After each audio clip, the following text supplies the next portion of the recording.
স্ট্রিটকে নতুন করে সাজানোর একটা প্ল্যানিং করেছেন, সেটা কি করবেন?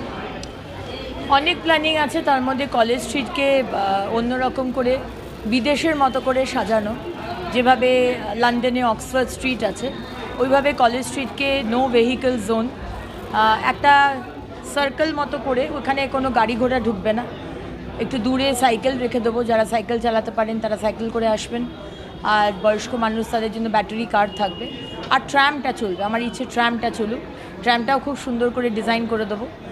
আর সেখানে পুরোনো দিনের ডিজাইনের ল্যাম্পপোস্ট থাকবে, বেঞ্চ থাকবে, ফ্রি ওয়াইফাই থাকবে, শুধু বই পড়ার জায়গা হবে। বইয়ের দোকানগুলো খুব সুন্দর করে একরকমভাবে সাজানো হবে। আমাদের যে রেলিংগুলো আছে, পুরোনো দিনের যে রেলিংগুলো, ওগুলোকে সুন্দর করে দেখাতে চাই। তো এরকম অনেক প্ল্যানিং আছে, আর ঠিক সেরকমই আসানসোলে ওই রকম একটি পড়ার জায়গা করতে চাই।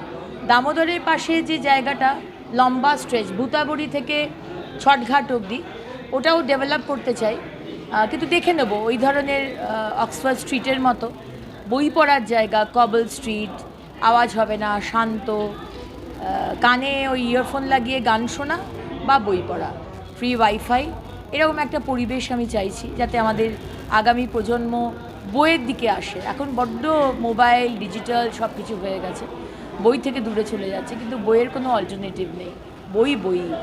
তো সেটা একটা ইচ্ছে আর কি। অক্সফোর্ড স্ট্রিটের মতো, লন্ডনের অক্সফোর্ড স্ট্রিটের মতো কলেজ স্ট্রিটটা করতে চাই। একটা অভিযোগ আছে, সেটা হচ্ছে আপনাদের আসানসোল কর্পোরেশনে 300-রও বেশি মানুষ কাজ করেন যাদের বয়স 60 বছর হয়ে গেছে, আগের সরকারের হাত ধরে ঢুকেছে, এখন বহাল তবিয়তে কাজ করছে, কাজ করতেও পারেন না তারা, এটা আপনি কী বলবেন?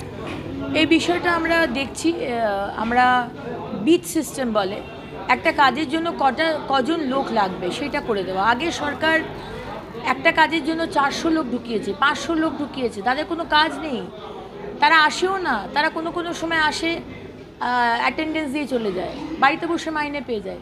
এগুলো তো চলতে পারে না, এগুলো তো আমাদের টাকা, আজকে প্রত্যেকটা টাকা প্রেশাস, টাকার খুব দরকার, কাজগুলো যাতে করাতে পারি ঠিক মতো। সুতরাং এই সিস্টেম চলবে না, বিট সিস্টেম আমরা বলেছি, কোন কাজে কত লোক লাগবে সেটা বলতে হবে, এবং যারা কাজ করছে না, 2-3 মাস ধরে আসে না, বা যারা বয়স হয়ে গেছে, তাদের জন্য অবশ্যই একটা অল্টারনেটিভ কিছু দেখতে হবে, সেটা মাননীয় মুখ্যমন্ত্রীর সাথে কথা বলবো।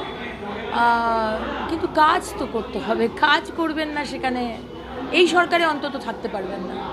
বলছি ভলভোর ভাড়া ছিল 500 থেকে 550, 750, 700 থেকে 750 হয়ে গেছে। কারণটা হচ্ছে আগের সরকার 40 কোটি টাকা করে তোলা নিত, তাই তারা বাড়াতে বাধ্য হয়েছে। ব্যাপারটা নিয়ে কি জানেন?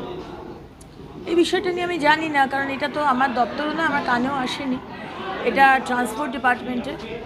তবে হয়তো সাময়িকভাবে বেড়েছে, যেহেতু আমাদের তেলের দামটা বেড়েছে সেহেতু হয়তো বেড়েছে, কিন্তু আমরা চাইবো যে ভলভো বাসগুলো সবাই অ্যাভেল করুক, কারণ কি রাস্তাঘাট এত কম আর গাড়ি ঘোড়া এত বেড়ে গেছে, সেখানে পাবলিক ট্রান্সপোর্ট কিন্তু আমাদের ইউজ করতেই হবে।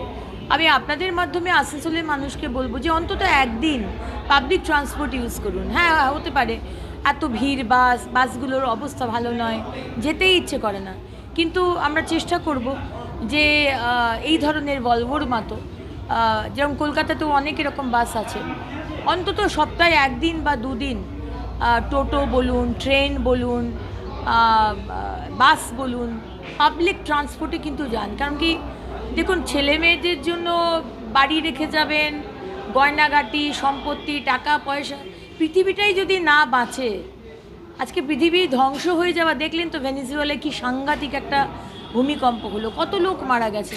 পৃথিবীটাই যদি না বাঁচে, তাহলে আর বাড়ি ঘর দোর সোনা দানা রেখে কি হবে? তাই আগে আমরা পৃথিবীটাকে বাঁচাই, পলিউশনটাকে কমাই, এবং পাবলিক ট্রান্সপোর্ট অন্তত সপ্তাহে মাননীয় প্রধানমন্ত্রী যেটা বলেছেন 1 দিন বা 2 দিন ব্যবহার করি।